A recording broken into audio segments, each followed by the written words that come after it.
यीशु सहाय, praise the lord. मैंने कुछ साल पहले एक घटना के बारे में पढ़ा। एक परिवार के प्रियजन जिसमें माता पिता और उनका छोटा बेटा था, छुट्टी के दरमियान एक ऐसा टापू नुमा जगह में घूमने के लिए गए और जाने के क्रम में उनको नौका में होकर पार होना था। और वे लोग जब जा रहे थे बहुत खुश थे, और वे नदी के बीच में जब थे तब भी वे खुश थे। उनका जो छोटा बेटा था वह नदी के नौका में बैठ के पानी में हाथ मार रहा था, और अचानक से ऐसे घड़ी में एक मगरमच्छ आता है, उनके हाथों को पकड़ लेता है और उनको खींच के अंदर ले जाता है। उनका देखते देखते उनका जो बेटा था उनके सामने से पानी के अंदर में चला जाता है। वे लोग बचाने का प्रयत्न करते हैं परंतु बचाने में सक्षम नहीं होते। और ऐसे घड़ी में वे जब यात्रा में थे, वे आगे जाएं या लौट जाएं, उनके पास में दुख का समय था। वे क्या करें? उनका जो खुशी का मौसम था, खुशी का समय जो था छुट्टी बिताने का, वो एक ही पल में चकनाचूर हो गया। हम जीवन की यात्रा में कई बार ऐसे परिस्थितियों का सामना करते हैं। हम यदि जीवन को देखेंगे बाइबल के दृष्टिकोण से, भजन संहिता 121 के आधार पर हम लोग देखेंगे जीवन एक यात्रा है, और ये यात्रा हम लोगों का जन्म से लेकर मरने तक चलने वाला है। जैसे कि इस्राएल लोगों का जीवन की यात्रा को देखते हैं, मिस्र देश से कनान देश उनका यात्रा था, और 40 साल उनका यात्रा के दरमियान कई लोग मर मिटे और कई लोग उस देश में पहुंच गए। हम भी जन्म से लेकर मृत्यु तक यात्रा में बढ़ते हैं, और मृत्यु के बाद में एक स्वर्गीय कनान की उम्मीद करते हैं जिसमें हमें प्रवेश करना है। हम भजन संहिता 21 को जब देखते हैं, ये दाऊद के लिखी हुई भजन है, और ये भजन जो न केवल दाऊद ने लिखा परंतु इसके अलावा और 73 भजनों को उसने लिखा, और भजनकर के रूप में दाऊद जाना जाता था। और खासकर जब 120 से 134 भजन जो है ये यात्रा का गीत है, और इस्राएल लोग यात्रा के दरमियान प्रार्थना के रूप में इन वचनों को पढ़ा करते थे। खासकर यरूशलेम की यात्रा, और यरूशलेम में जब ये लोग मंदिर में बलि चढ़ाने के लिए जाते थे उस समय भी इनको प्रार्थना के रूप में, और इसके द्वारा से ये समझते थे उनकी यात्रा सफल होगा, उनका जहाँ जा रहे हैं सुरक्षित लोग पहुँच पा सकते हैं। हम यदि जीवन को यात्रा के साथ में बाइबल के दृष्टिकोण से देखने का प्रयत्न करते हैं, यात्रा हमेशा एक समान नहीं रहता। किसी भी व्यक्ति का, धनी हो गरीब हो, पढ़ा लिखा हो अनपढ़ हो, चाहे वो जितने ताकतवर हो कमज़ोर हो, हर एक व्यक्ति का जीवन की यात्रा एक समान हमेशा नहीं रहता। आने वाला कल, आने वाला महीना, आने वाले वर्षों में क्या होगा हम नहीं जानते हैं, क्योंकि जीवन की यात्रा रोड के समान हम तुलना कर सकते हैं। जैसे रोड में हम यात्रा करते हैं, रोड कभी घाटी चढ़ना होता है, कभी ढलान होता है, कभी दाएं मुड़ना होता है, कभी बाएं मुड़ना होता है, हमारे सामने इधर उधर जाना होता है। और ये रोड जैसे होता है, हमारे जीवन हमेशा बदलते रहता है। हमेशा जीवन भर सुख सुख सुख नहीं रहता, हमेशा दुख दुख दुख ऐसा नहीं रहता है। ये दुख और सुख का मिश्रण होता है। जैसे मौसम को देखिए, साल में हर समय एक मौसम होता नहीं है, समय के अनुसार में मौसम बदलता है। ऐसे हमारे जीवन की सिचुएशन, परिस्थितियां बदलते रहती है। इस कारण से हमारी यात्रा एक समान होता नहीं। हम एक घटना को बाइबल में से देखते हैं, लूका 8 अध्याय 22 पद से आगे में हम पाते हैं। वहाँ पर यीशु मसीह अपने चेलों के साथ नौका में यात्रा करते हैं। जब ये लोग नौका में यात्रा शुरू किए सब कुछ सही था, कुछ भी समस्या नहीं था, परंतु नदी के बीच में जब थे, पानी के बीच में जब थे, अचानक से आंधी तूफान लहरें उठने लगते हैं। उस समय यीशु सोए हुए रहते हैं और नौका में पानी भरने लगता है। चेले कम से कम नौका को कंट्रोल करने का कोशिश करते हैं, परंतु उनका प्रयास असफल होने लगता है। नौका डूबने के कगार पे आ जाता है। यीशु को जगाते हैं, तब यीशु शांत करते हैं उस परिस्थिति को, और उस परिस्थिति से लोग बच जाते हैं। शांत होने के बाद में उनका बाकी का जो जर्नी होता है सुरक्षित रूप से उस पार वे लोग पहुंच जाते हैं। देखिए, उनका शुरुआत जो था, अंत जो था, बीच में उस समान नहीं था, अलग ही परिस्थिति है। हमारे जीवन की यात्रा में कभी भी दुख सुख समस्या मुसीबत आ सकती है। इस कारण से हमें घबराना नहीं है, क्योंकि ये जीवन का एक पार्ट ही है। दूसरा विशेष बात हम यात्रा में देखते हैं, यदि यात्रा में ईश्वर हमारे साथ हो तो हम सुरक्षित हैं। देखिएगा, एक छोटा बालक का जीवन को देखिएगा, या ये यात्रा में अकेले जा रहा हो, छोटा बालक कहाँ चढ़ना है, किस बस में, ट्रेन में, फ्लाइट में जाना, उनको कुछ भी जानकारी इस प्रकार का डिटेल नहीं होता है जैसे बड़ों को। इसलिए अपने माता पिता के साथ होता है तो एक बालक को कुछ भी चिंता करने की आवश्यकता नहीं, क्योंकि उनके माता पिता जानते हैं कहाँ जाना है, कहाँ चढ़ना है, उतरना है, क्या खाना है, उनके लिए वे चिंता करते हैं। वैसे ही हमारे स्वर्गीय पिता, जबकि हम यीशु मसीह पर विश्वास करने के द्वारा हम परमेश्वर के संतान बन चुके हैं, यूहन्ना 1:12 के अनुसार। इसलिए परमेश्वर पिता हमारे साथ होगा, हम संतानों के साथ हो, हम यात्रा में सुरक्षित जाएंगे। इसराइलियों का यात्रा जो मिस्र से कनान देश के हम चर्चा कर रहे हैं, देखिए मूसा उनको डायरेक्शन देता था, मूसा को ईश्वर डायरेक्शन देता था कि क्या करना है, कब जाना है, किधर जाना है। उसके आधार पे लोग आगे बढ़ते थे, लेकिन कई लोग उनके साथ चलना नहीं चाहते थे। परमेश्वर ने यहाँ तक कर दिया कि दिन के समय बादल उनके ऊपर में ठहरा देता था, उनको जानकारी हो जाता था अब ठहरना है। जब बादल आगे बढ़ता वे लोग आगे बढ़ना है, क्योंकि ईश्वर उनके द्वारा से अगुवाई करता था, और ऐसे करके वे लोग आगे बढ़ते गए, तब ये लोग सुरक्षित थे। परंतु हम देखते हैं कई लोग मूसा का निर्देशों को, ईश्वर का जो आदेशों को पालन नहीं किया और रास्ता में ही मर मिट गए, और वे लोग उस देश में नहीं प्रवेश कर पाए जहां वे लोग जा रहे थे। हम भी स्वर्ग के कनान देश के यात्री हैं, और वहां प्रवेश करना है तो हमें ईश्वर के साथ में चलना है, तब हम सुरक्षित हैं। देखिए, नौका यात्रा की चर्चा हमने अभी किया है, यीशु और उसके चेलों का। यदि यीशु उस नौका में नहीं होता, जब पानी भरने लगा तब क्या होता? यीशु था, इसलिए अंधी को शांत किया और लहर शांत हो गए, इनका यात्रा सफल रहा। यदि यीशु उनके साथ ना होता तो क्या होता, हम नहीं जानते हैं। ऐसे ही यदि हमारे साथ में ईश्वर ना हो तो हमारे यात्रा में कुछ भी हो सकता है। इस कारण से साधारणतः हर एक विश्वासी लोगों का एक प्रकार का हमारा ये है, हम कहीं भी विशेष यात्रा में जाते हैं, हम प्रार्थना करते हैं ताकि ईश्वर हमारे साथ होगा, हमें सुरक्षित रखेगा, हम जहाँ जाना चाहते हैं वहाँ पहुँच पाए। वैसे ही जीवन की यात्रा में यदि ईश्वर हमारे साथ हो, हम सुरक्षित अपने उस स्वर्ग कनान में पहुँच पाएंगे। मैं अपने शिक्षक का एक उदाहरण देना चाहूँगा, रेवरेंड HK बाबा, जो कि कॉलेज में साथ में हैं और हम लोग पढ़ाने का काम में लगे हुए हैं। अपने जीवन की एक घटनाओं को उन्होंने बताया। एक बार उन्होंने ससुराल को गए हुए थे, काफ़ी साल पहले की बात है, और वहाँ पर रहने के बाद में जब उनको लौटने का समय आया, रेडी होने के बाद में वो लौटना चाह रहे थे, परंतु बस जो कि नज़दीक था, रोड बस स्टैंड भी नज़दीक था, इस कारण से उनको देखा कि टाइम और प्रार्थना करके निकालने के लिए अलाउ नहीं कर रहे। उन्होंने कहा कि अगले बार जब मैं आऊँगा तब प्रार्थना करके यहाँ से जाऊँगा, इसलिए आज तो निकाल।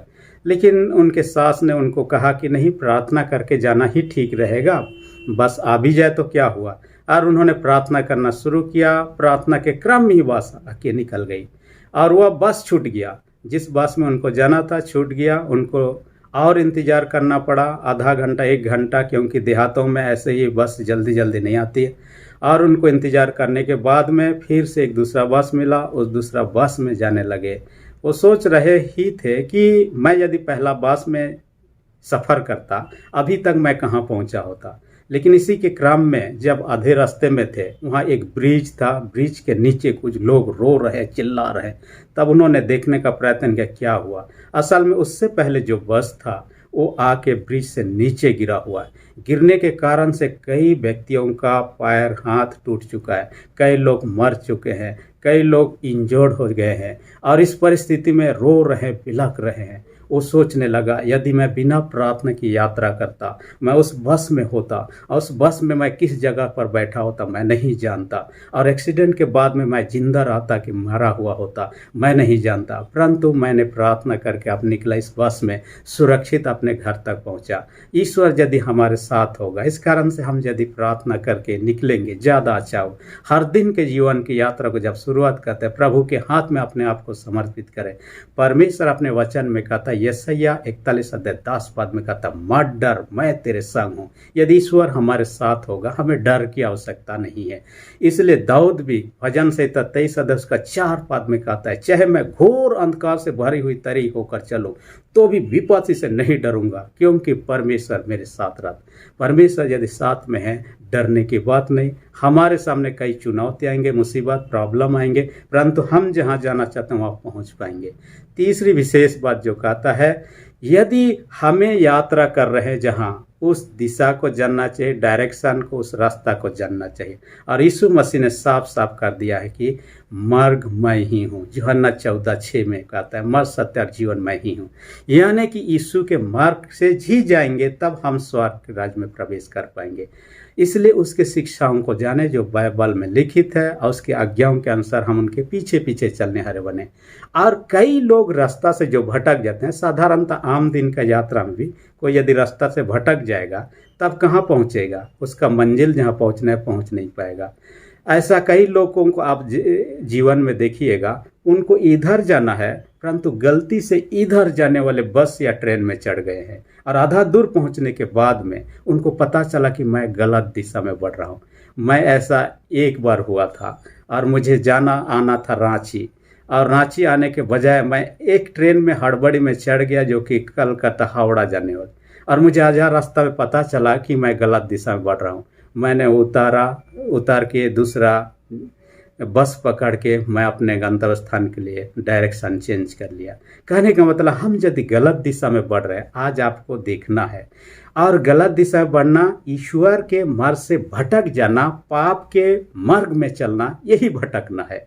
और जीवन में यदि हम पाप के मार्ग में जाएंगे, कभी भी हम स्वर्गीय कनान को नहीं प्राप्त कर पाएंगे, न ही प्रवेश कर पाएंगे।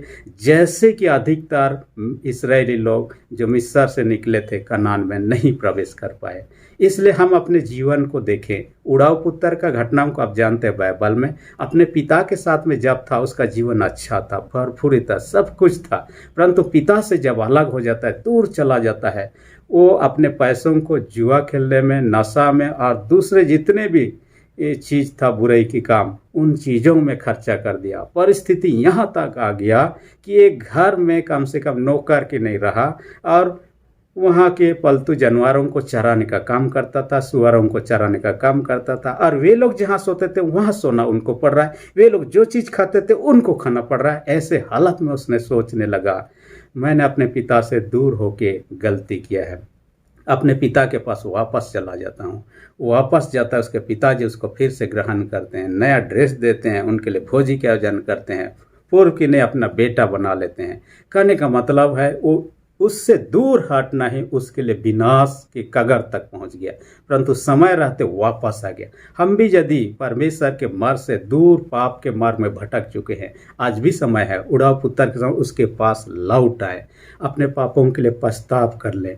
मैं जब नागालैंड में 2 साल का पढ़ाई कर रहा था, हमसे एक जूनियर जो लड़का था अपने जीवन की गवाही दे रहा था, टेस्टिमनी। और दे रहा था कि मैं इस लाइन में आने से पहले और प्रभु के पीछे चलने से पहले मैं नशा में बहुत ही डूबा हुआ था, और नशा हर दिन करना मेरा आदत था, और नशा के बिना रहना मुश्किल हो जाता था। घर के लोग जब पैसा नहीं देते थे नशा खरीदने के लिए और उसको सेवन करने के लिए, हमने अपने दोस्तों के साथ चोरी करना भी शुरू किया। और एक दिन ऐसा भी हुआ, उन्होंने एक दुकान में चोरी करने का ठान लिया, और 3 दोस्त थे और तीनों दुकान में चले गए, और उन्होंने दुकान को किसी तरह तोड़ ताड़ के 2 अंदर घुस गए, और एक बाहर में देखने लगा, कोई आते हैं तो उनको जानकारी दे दे ताकि वो लोग भाग सके। जब उन्होंने दुकान में चोरी कर ही रहे थे कि लोगों को पता चल गया कि चोरी हो रहा है, वे लोग दौड़ के आए। जैसे दौड़ के आए, जो व्यक्ति बाहर खड़ा था उसने आवाज़ दिया और दौड़ के भागने लगा, लेकिन कुछ लोग उसका पीछा करने लगे और पकड़ भी लिया, और उसको पीटा, और पीटने के बाद में उसका मृत्यु भी हो जाती है। उसके बाद में 2 लोग जो अंदर में थे वो अंदर ही में हैं, और कुछ लोग जो दौड़ा के चले गए वो लोग, कुछ लोग आगे चले, कुछ लोग वही दुकान के पास में हैं, और सोचने लगे कि अंदर में भी हैं क्या कोई। इसी के क्रम में वो जो भाई था हमसे जूनियर, वो प्रार्थना करने लगा, हे प्रभु, जीवन भर मैंने जो कुछ भी किया तेरे विरोध में पाप काम किया है, मैं आज अपने गलतियों को स्वीकार करता हूं, एक बार मुझे मौका दे दीजिए गलती सुधारने का, ताकि मैं अपने जीवन को सुधार सकूं, और उसके बाद मुझे किसी तरह इन लोगों से बचा लीजिए। जैसे ही विनती करके वो सोचने लगा, मैं दौड़ के निकलूंगा, पकड़ेंगे तो पकड़ेंगे, नहीं तो छोड़ेंगे तो छोड़ेंगे। जैसे सोच रहा था कि 2 लोग अंदर थे, उसका और एक साथी जो था वो दौड़ के निकला और दूसरे दिशा में भागने लगा। और जैसे वो भागने लगा, वहाँ जो लोग खड़े थे उनके पीछे हो गए, उसको दौड़ाए और पकड़ भी लिया। उनका जैसे ही दौड़ाने के लिए उनको पीछे भागे, ये जो था निकल के पीछे तरफ दीवार फांद के वो भाग गया और उसका जीवन बच गया। लेकिन जो 2 लोग पकड़े हुए थे, बहुत पिटाई हुआ, बाद में उनका मृत्यु भी हो जाती है। तो कहने का मतलब है वो अपने गलतियों को पहचान लिया, गलतियों के लिए उन्होंने पछताव किया और मौका ईश्वर से मांगा कि मुझे एक मौका दे दीजिए, और वह कम से कम बच गया। उसके बाद में पीना छोड़ दिया, प्रभु के सेवा काम के निमित्त आगे पढ़ाई करने लगा और हो सकता है अभी सेवकाई में है। कहने का मतलब है आप और हम भी यदि उसके जगह जैसे हम परिस्थिति में हैं, आज आपको मुझे मौका है, अपने गलतियों के लिए प्रभु के पास में मत पछताव करें, उससे क्षमा मांगे, एक नए जीवन में आगे बढ़े। पछताव करने की आवश्यकता, पछताव का मतलब है हम यदि गलत दिशा में जा रहे हैं, हमें सही दिशा में लौट आना है। टर्निंग बैक कहता है, गलत दिशा से लौट जाना है, पछताव करना है, मोड़ जाना है और सही दिशा में, सही डायरेक्शन में आगे बढ़ना है। इसलिए ईश्वर का वचन आपसे आज पुकार रहा है, यदि आज आपका मेरा जीवन यदि गलत दिशा में है, अपने आप को जांचे परखे, गलत दिशा में ना जाएं, आज ही अपने डायरेक्शन को चेंज कर लें, प्रभु के पीछे ही चलें। यदि हम अपने पापों को मान लें, हमारे पापों को क्षमा करने के लिए धर्मी विश्वास योग्य। पहला यूहन्ना 1:9 में कहता है, यदि कोई अपने पापों को मान ले तो हमारे पापों को क्षमा करने के धर्मी और विश्वास योग्य है। मैं अपने छोटे बचपन का एक घटना को आपको बताना चाहूँगा।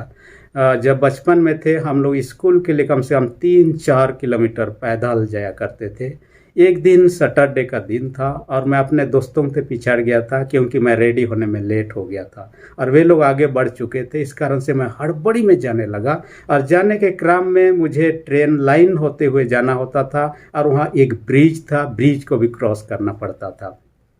और मैं ध्यान नहीं दिया कि ट्रेन उस रूट में, उस लाइन में, क्योंकि वो पीछे तरफ से एक जगह जो है टर्निंग होके आता है, ट्रेन दूर से दिखता नहीं है, इस कारण से मुझे दिखाई भी नहीं दिया। मैं तुरंत ही ब्रिज में पार होना शुरू कर दिया। जैसे ही ब्रिज के बीचों बीच आया, एक व्यक्ति दूर से मुझे देखा कि ट्रेन तो नज़दीक आ पहुंचा है, मुझे आवाज़ लगाया कि ट्रेन आ रही है, भागिए वहाँ से। जैसे मैंने देखा, मैं जोर स्पीड से दौड़ना शुरू किया और जैसे मैं छलांग लगा के ट्रेन पटरी से किनारे हुआ, 1 सेकेंड का अंतराल भी नहीं था, ट्रेन पहुंची और आगे बढ़ गई। मैं बहुत डर गया और डर के मारे मेरा पूरे शरीर कांपने लगा। मैं किसी को भी बता नहीं सकता था। उस व्यक्ति ने आवाज़ नहीं लगाया होता तो मैं दौड़ता नहीं, मैं मर गया होता। यदि आवाज़ लगाने के बावजूद मैं सुन के यदि मैं ध्यान नहीं दिया होता तो भी मेरा वहाँ मरना तय था।